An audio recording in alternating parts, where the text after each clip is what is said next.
The grocery store wasn't anything special. Flushed white tiles, rows of canned goods, and the faint hum of fluorescent lights. It was part of my routine, a place where I moved on autopilot, ticking items off my list. At 53, my life had settled into a rhythm as predictable as the seasons. Mornings at my desk job, evenings with a book or the television, and weekends spent alone, wandering the aisles of the store. That day, I paused by the produce section, debating the ripeness of an avocado, when I felt someone step beside me. I glanced up to see a young man, early 20s, maybe, reaching for a bunch of bananas. His easy smile caught me off guard. "Avocados can be tricky," he said, his tone warm and conversational. I chuckled, clutching the fruit in my hand. "It's always a gamble, isn't it? Too hard today, mush tomorrow." His laugh was genuine, a sound that lingered longer than I expected. We exchanged a few more words, something about recipes and the weather, and then he was gone, moving down the aisle with his basket. It was a fleeting moment, but as I walked away, I realized I was smiling. For the first time in what felt like years, I felt lighter, as if something inside me had been stirred awake. Was it ridiculous to think a simple conversation could matter so much? Or was it just the novelty of being noticed? As I finished my shopping and headed home, I couldn't shake the image of his kind eyes and the way his presence had brightened the monotony of my day. Something about him had pierced through the fog of my routine, leaving a spark in its wake.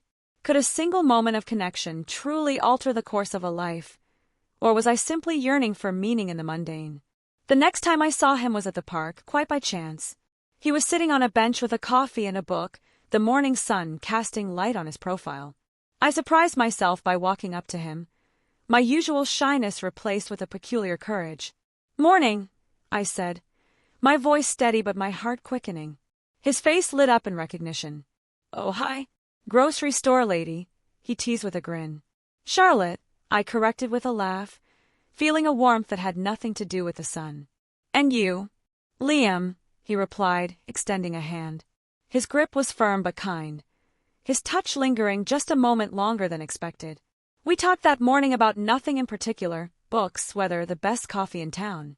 Our conversation flowed easily, and I found myself smiling more than I had in months. He had a way of making even the mundane feel extraordinary, his youthful energy infectious. In the days that followed, I began to look forward to our accidental meetings, though deep down, I suspected they were becoming less accidental. We bumped into each other at the coffee shop, then at the library, and once again at the park. Each time, our chats grew longer, our smiles warmer. One afternoon, as we sat on a bench overlooking the lake, he asked, "Do you ever feel like life just slips away if you're not paying attention?" I paused, his question hitting closer to home than he could have known. "All the time," I admitted, my voice softer now. "It's easy to get lost in routine, isn't it? One day you look up and wonder where the years went." He nodded, his gaze steady on mine. "But it's never too late to change that, right?" Was he speaking generally, or did he mean something more? I wanted to ask, but the words caught in my throat. Instead, I simply smiled, tucking the moment away as something precious. Was it foolish of me to let this connection grow, knowing how complicated it could become? Or was I just allowing myself a little joy, something I hadn't done in far too long? It was on an unusually rainy evening, as we sat in a cozy corner of the cafe, that something shifted. Liam had texted earlier, yes, we had exchanged numbers by then, to suggest meeting up for coffee. He was seated when I arrived, his hair damp from the downpour, a mischievous grin lighting up his face. "You're soaked," I exclaimed, laughing as he shrugged, completely unbothered. "It's just water," he replied, pushing a steaming cup toward me. "Thought you might need something warm after that walk." That was Liam, thoughtful in a way that made my chest ache. Our conversation that evening turned more personal. He told me about his dreams of traveling, of seeing the world beyond the confines of our small town. I shared stories of my youth, the aspirations I once had but quietly set aside for responsibilities. I wasn't used to talking about myself, but with him, it felt natural. Somewhere between laughter and a shared silence, I looked at him differently. The boyish charm I'd initially noticed was still there, but now I saw a depth to him, a sincerity that stirred something inside me. When his eyes caught mine and he smiled, not just with his lips but with his entire being, It was as if the air shifted, heavier yet somehow electrified. It hit me then, like a whisper I couldn't ignore. I cared for him more than I should. The thought both thrilled and terrified me. I tried to brush it off, blaming the rain, the warmth of the cafe, or the sheer novelty of being truly seen by someone. But deep down I knew. That night, after we parted ways, I lay in bed unable to sleep. My heart betrayed me, replaying every smile, every laugh, every glance we had exchanged. Could this be love? Was it even possible at my age, with someone like him? Or was I simply a lonely woman, clinging to a fleeting moment of happiness? These questions haunted me, their answers as elusive as the sleep I craved. Yet beneath the doubt, there was an undeniable truth. I hadn't felt this alive in years. The days that followed were a whirlwind of emotions I struggled to contain. Each interaction with Liam, whether it was a quick text, a chance meeting at the store, or an impromptu coffee, left me both exhilarated and apprehensive. I found myself lingering longer in the mirror, questioning the lines etched on my face, the silver strands peeking through my hair. Could someone like him see beauty in someone like me? Or was I deluding myself, chasing a fantasy? The logical part of my mind warned me to pull back. He's young. He has his whole life ahead of him. What could I possibly offer him? But then, there was the part of me that came alive when he was near, the part that had been dormant for so long. Liam made me laugh in a way I hadn't in years, made me feel seen, cherished even, in a way that defied logic. Yet, the fear of judgment loomed over me. I imagined the whispers, the pointed glances from neighbors and friends. A woman my age, daring to feel this way about a man so much younger. It was scandalous, wasn't it? One evening, I confided in my sister, the only person I trusted with the truth. Her reaction was a mix of surprise and concern. "Are you sure about this?" she asked gently. "He's young, and people will talk." "I know," I replied, my voice barely above a whisper. "But it's not about what people think. It's about how he makes me feel. I haven't felt this alive in years." She sighed, her expression softening. "Just be careful. Protect your heart." Her words stayed with me, though they offered little solace. My heart already felt exposed, vulnerable in ways I hadn't anticipated. The next time I saw Liam, he noticed my unease almost immediately. We were sitting on a park bench, watching the golden hues of the sunset. "You seem quiet today," he said, tilting his head in that way that always made me smile. "I've just had a lot on my mind," I admitted, avoiding his gaze. "Anything you want to talk about?" For a moment, I considered telling him everything. The doubts, the fears, the whirlwind of emotions he'd unknowingly stirred within me. But the words caught in my throat. Instead, I shook my head and forced a smile. "Nothing important," I lied. But even as I said it, I knew the truth would catch up with me eventually. How long could I keep pretending my feelings weren't growing, that every moment with him didn't mean more than I dared admit? The internal tug-of-war between desire and caution continued to churn in my mind, pulling me in two opposing directions. I was growing more and more aware that the distance I kept between us, both physical and emotional, was no longer enough to hide the growing intensity of my feelings. Each time Liam's voice resonated in my ears or his laugh filled the spaces around me, I felt a deeper pull, a magnetic force that I couldn't escape. It was late one afternoon when I made the decision. We had spent the better part of the day together at a cafe, lost in conversation, the hours slipping by unnoticed. As we stood to part ways, I found myself blurting out something I hadn't fully planned on saying. "You should come over sometime," I said, the words leaving my mouth before I could stop them. My heart skipped a beat as I waited for his response, the sudden vulnerability of my offer hanging in the air between us. "Really?" He paused, his surprise reflected in the raised eyebrows. "I'd like that." "When?" I hesitated. Was I really doing this? Inviting him into my home, into the sanctum of my carefully built life? Was I ready for the consequences, whatever they might be? "Tomorrow," I said, my voice steadier than I felt. "We can have dinner. I'll cook." A small smile spread across his face, and his eyes lit up. "I'll be there," he said simply before walking away, his figure slowly disappearing into the evening light. I stood frozen for a moment, the weight of the decision sinking in. I'd crossed a line, and there was no going back. The night before his visit, I found myself in a flurry of preparation, arranging the living room, tidying up the kitchen, making sure everything was perfect. But despite the outward calm, a nervous energy buzzed beneath the surface. What was I expecting from this evening? What was I hoping to prove to myself? I wondered if he was as nervous as I was. I told myself it was just dinner, just a simple meal between two friends, but I couldn't ignore the tension building inside of me. I had to admit it. I was longing for more. But what would that more even look like? Was I simply fooling myself? Or was there something real between us? As the clock ticked toward the time of his arrival, I caught myself staring at the door, imagining him walking through it, and what might unfold when he did. Would the boundaries between us shift? Would this dinner change everything? I took a deep breath and steadied my hands, realizing that whatever happened next would mark the beginning of something new. Whether I was ready or not, the doorbell rang at exactly 7 p.m., just as I had predicted. I took a deep breath, smoothing down my shirt, and opened the door. There he was, standing on the other side, smiling, holding a bottle of wine in one hand, a bouquet of flowers in the other. "Good evening," he said, his voice warm and familiar.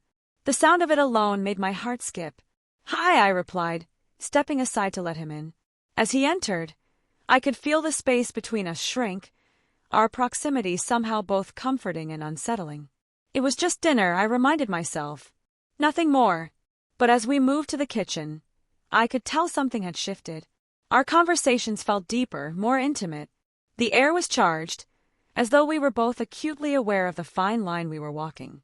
The laughter came easily, the kind of laughter that resonated in your chest and made you feel lighter, freer.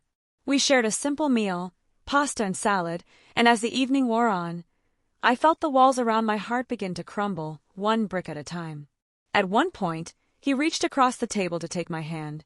It was a small gesture, but it felt monumental. His fingers were warm, and as they curled around mine, a jolt of electricity shot through me. My breath caught in my throat, and for a moment, I forgot how to breathe. What was this? What was happening between us? "You're different," Liam said softly, his gaze holding mine. "I don't know if it's just me, but there's something real between us. I can feel it." His voice was sincere, almost vulnerable, and it made me want to pull him closer. I squeezed his hand, my heart hammering in my chest. He could feel it too. I wasn't imagining this. "I feel it too," I admitted, my voice barely above a whisper. "But I don't know what it means." He leaned in, his face so close to mine now that I could feel the warmth of his breath against my skin. The air between us thickened, the weight of our unspoken feelings hanging heavy in the space. I wanted to kiss him, but I was paralyzed by the uncertainty of it all.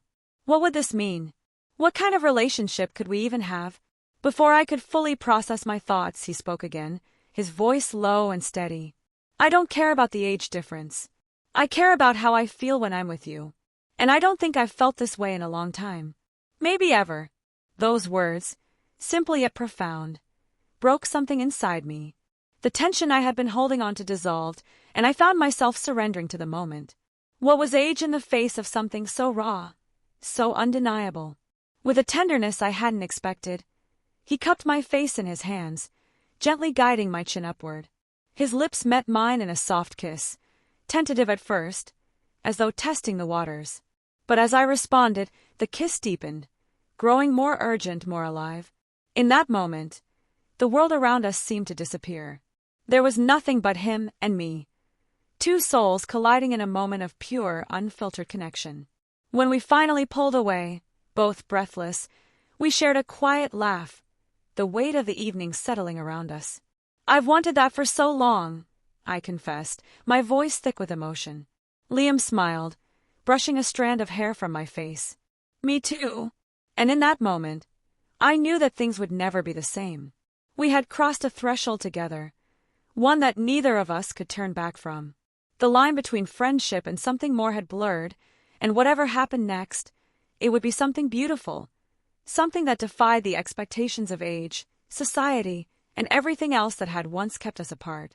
We were standing at the beginning of something new, and all I could do was embrace it. The days following that evening felt like I was walking through a dream, one that I wasn't sure I was ready to wake up from. It wasn't just the kiss that lingered in my thoughts, though that was enough to make my heart flutter whenever I recalled it. It was the quiet, simple moments, the way his hand felt in mine, how easily we laughed together, how he looked at me as though I were the only person in the room, as though I were still relevant, still vibrant, still worthy of love. In the solitude of my home, I found myself reflecting on everything that had led me to this point. My life, the years of quiet contentment tinged with loneliness, the absence of real intimacy. And then suddenly, here was Liam, young, full of life, with eyes that saw me, truly saw me, in a way I hadn't been seen in years. I had never imagined I would find something like this at my age, certainly not with someone so much younger. But what did age really mean when it came to love? Was it the number of years that separated us that mattered, or the connection we shared, the way our souls seemed to have found one another across the vast expanse of time? I thought about all the things I had once believed about love, how age was a line you didn't cross, how relationships were supposed to have certain expectations, defined rules. Society had ingrained in me the idea that romance had an expiration date, that a woman my age shouldn't even think about being desired, shouldn't allow herself to fall for someone who could be her son. But all those rules, all those expectations, felt irrelevant when I was with him. In Liam's eyes, there was no judgment, no concern about the years between us. What he saw was me, who I was in that moment, not who I had been. And that was something I had almost forgotten to believe about myself, that I was still deserving of love. The more I thought about it, the more I realized that perhaps love, at its core, was ageless. It didn't care about wrinkles or gray hairs, or how many birthdays had passed. It wasn't concerned with the number on your driver's license. Love, when it was real, was about connection, about feeling seen and valued, about experiencing joy and vulnerability together. I was starting to understand that the love I had found with Liam wasn't some fleeting fantasy. It wasn't about him fulfilling a need I hadn't even known I had. It was about the way he made me feel alive again, the way he brought out parts of myself I had long forgotten. The excitement, the joy, the anticipation of each moment with him. These were things I had missed, things I didn't even know I was capable of feeling at this point in my life. But even so, there was the nagging voice of doubt, always in the back of my mind. Would people judge us? What would my friends think? What would my family say? Could we ever make this work when the world around us seemed to frown upon it? I spent hours on these thoughts, wrestling with my fears. But as I sat in the quiet of my living room, the sound of his voice still fresh in my mind, I realized something important. Love is not a thing to be feared. It doesn't follow a set of rules or conventions. It doesn't care about the boxes society wants to put it into. It simply exists, in all its messy, complicated glory. And for the first time in a long time, I was ready to accept that, ready to embrace this unexpected, beautiful love that had found its way into my life. I had spent so many years following the predictable path, the one of safety, of quiet routine, of never taking risks. But now, with Liam, I felt a spark of courage. I felt the possibility of something new. I didn't know where this path would lead, but I was no longer afraid to walk it. I looked down at the photograph on the mantelpiece, my younger self, full of hope and ambition, unaware of the twists life would take. And then I smiled. Maybe love doesn't just find us in our youth. Maybe it can find us again at any age. And for the first time in a long time, I felt like I was worthy of it. As I looked out the window, the first hints of dawn stretched across the sky, painting everything in soft, golden hues. It was a quiet morning, but the stillness felt different now, fuller, more alive. I had once thought that the best years of my life were behind me, that love was something for the young, something that belonged to a different time in my life. But Liam had shown me something different. Love, I realized, has no expiration date. It doesn't matter when it arrives or how long it stays. It only matters that you're willing to embrace it when it does, to accept it with open arms, regardless of how the world may view it. Age, like time, is just a number, a measurement of the years, not of the heart. There was still a long road ahead of us, one full of questions and uncertainties, but I no longer felt afraid. As I reached for my phone, I saw a message from Liam. Just 3 words, simple yet full of meaning. Thinking of you. I smiled, my heart swelling with something indescribable. I didn't know what the future would bring, but I knew this. Love was worth it, in every season of life at every stage. And it had come to me when I least expected it. So, I would keep walking this path, embracing the joy and the fear, the possibility and the uncertainty. I would follow my heart, wherever it led, knowing that the only real rule to love was that there were no rules. And with that, I took a deep breath, ready for whatever came next. Because love, at any age, is always worth the risk.